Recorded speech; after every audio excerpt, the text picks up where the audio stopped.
Sulle donne dell'Est comparate con le italiane, con relativi usi e costumi, montata una polemica superflua e per questo inutile. Parole dell'andrologo veneziano Gabriele Mercuri. E quindi mi pare un luogo comune dire le donne dell'Est sono più belle, più sexy delle donne italiane. Questo è vero. Poi la trasmissione pare che sia stata intrisa di luoghi comuni. Lo specialista affronta l'argomento come un vero e proprio tema sociale e va oltre la notizia accostando le donne del sud a quelle dell'est Europa.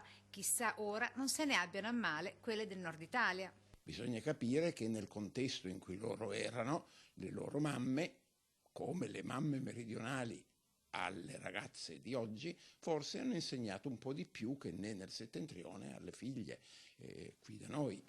Quindi la ricetta per tenere accesa la fiamma dell'amore. Il marito, insomma, è meglio che stia un po' stuzzicato e anche lui è meglio che si dia da fare con questa donna, anche se ben vestita, unghie curate, in minigonna, che si dia da fare non solo in un senso, ma anche ad aiutarla in casa. Specialista che a sua volta rilancia e stila una sua personale classifica sui connotati della sensualità femminile. Alte, belle, formose, bionde, occhi verdi. E il dibattito continua.